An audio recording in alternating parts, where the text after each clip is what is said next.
Hey everyone, Rachel Weaver here. I'm on faculty at Regis University's MFA program. I'm making a series of videos in which I explore various things that we can all do with our background in writing. So today with us is Heather Garbo. Thanks for being here, Heather. Thank you for having me. She is the publishing director at BookBar Press.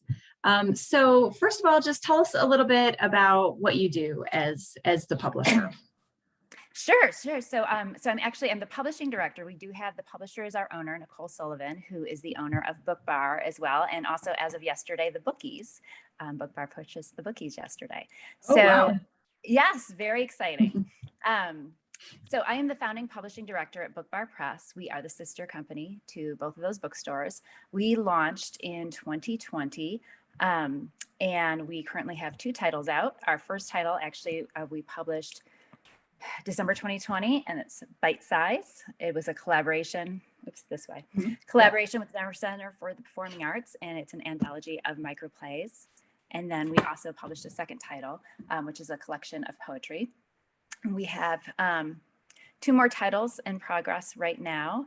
And as pretty much the sole staff person, what I do varies depending on the day, depending on the cycle of the titles, where we are in those. So for instance, this week, I am reviewing our cover design for our middle grade book that's in progress. I'm doing the proof of the final manuscript and working on our marketing strategy. So depending on where we are in the cycle, I can be working on contracts and acquisitions. I can be doing editing. I can be doing the marketing. I can be working on distribution. It just depends. It's exciting because it's always something new, but it's a lot to juggle some days. Yeah. And can you tell us a little bit about just sort of jobs in publishing in general? What are the options and what are the typical sort of pathways into publishing? Just sort of anything along those lines. Well, I can tell you about my experiences, which is not necessarily very typical. So I've had positions as both an editor and in doing book marketing. And I started out I had an English Lit degree, and I came out here to Denver actually to attend the Publishing Institute because I knew I wanted to work in book publishing, though I had no idea what that meant. So that was really great for me to get a little bit of a feel of what kind of positions there are. I came out certain that I wanted to be an editor, and I actually had my interest in marketing peaked while I was there. In editing, it depends so much on the type of publishing company you're at. There's the big publishing companies in New York. I can't speak to those. But indie presses, smaller indie presses here in Colorado, I've worked with a couple of those. In the editorial department, we might have acquisitions editor. Sometimes the managing editor functions as the acquisitions editor. Generally, you'll do some at least in-house editing, and you might oversee some copy editors or proofreaders as well. I've worked as in-house marketing for a small indie press. And that is, crafting and executing the marketing strategy. I've also done it on while working for a boutique book publicity firm. So that was working with various book companies and actually various indie authors as well. So those are really, and marketing can be so many things these days, right? There's kind of the traditional marketing, there's focusing on social media, there's, there's really anything that can be out of the box coming up with some way to kind of interrupt the process. So, those are 2, what I think was kind of pretty exciting pathways. There's also something that has been new to me as I've been working more on the management side is the design side and working with designers a little bit more, which I've actually met a number of designers who are also writers and also editors. So you see people who come into the industry and have these varied interests and varied skills, which are very complementary.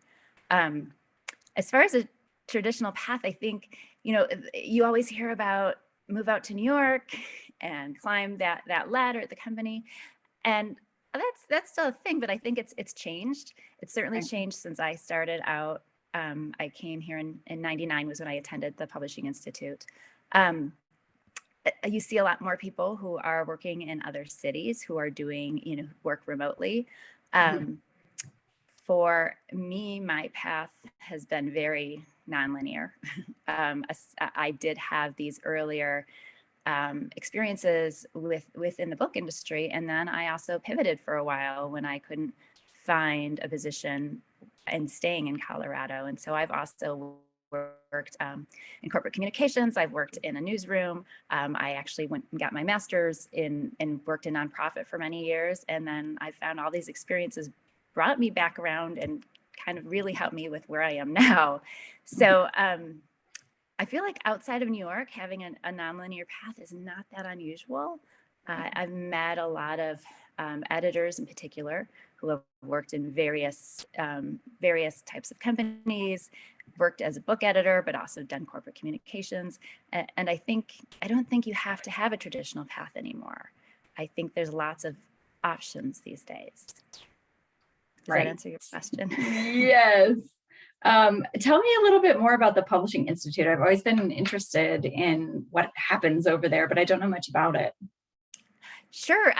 So it was 20 plus years ago. It might be different now, and I might not remember a lot. But it was 4 weeks. It's a 4-week intensive program.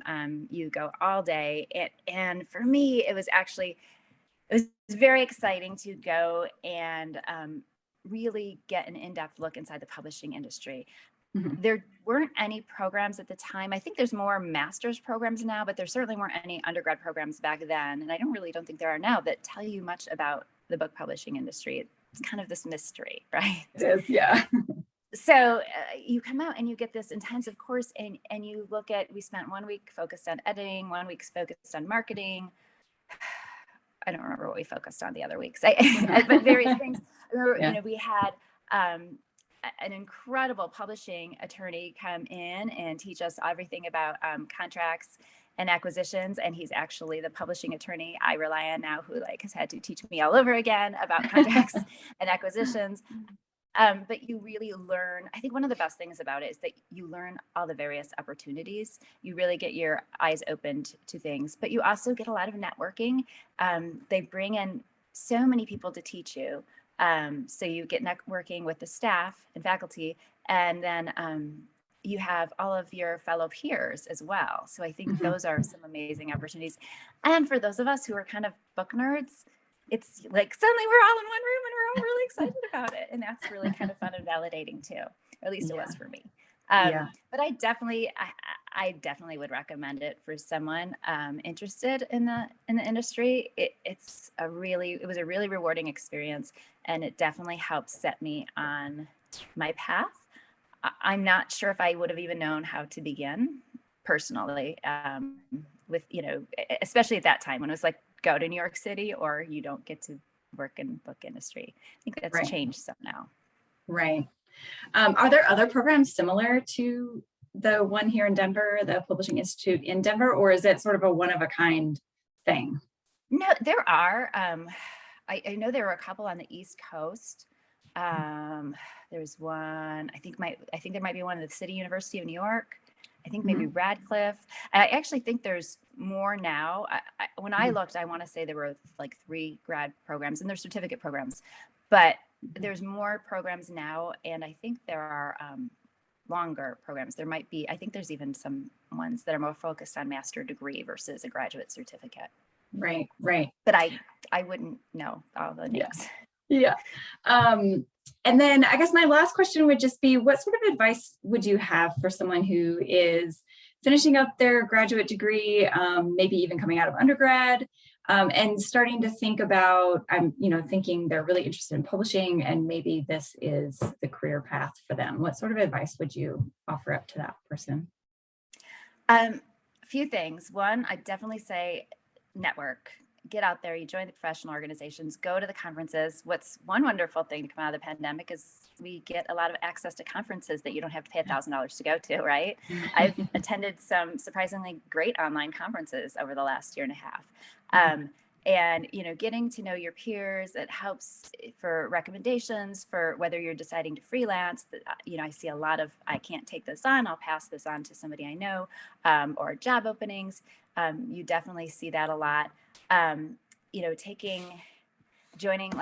Taking classes of Lighthouse writers and attending events there. That's such an amazing resource. There are some online groups that are really fantastic, like some Facebook groups. There's one that's like if you want to go in editing, it's like Editors of the Earth, and you get a lot of information and tips passed on there, especially with job openings and things. So I would really say, get to know others in your industry and really, get out there, because it's a very niche industry and you really need to find and connect. PubWest is another excellent resource out here. So that would be another great one. I would say, and on that, don't be afraid to reach out to someone in the industry, and someone whose job you're thinking, wow, that might be something that would be cool to have one day. Give them an email. Say, can I take 10 minutes of your time to do a little bit of an informational interview? Find most people want to help and share. People who are in the publishing industry, we're here because we love it, right? It's a labor of love. We're passionate about it. We're excited to talk about books. Yeah. We might not stop talking about books. So we're excited to share about our experiences. And I think, you'll find most people pretty amenable to that. I'd say continue to educate yourself. If you follow, think you want to take an editing path, there are a lot of great courses. I continue to take on ongoing education classes in the editing. It helps refresh things for me, whether it's at a conference or, doing a one-off class here or there.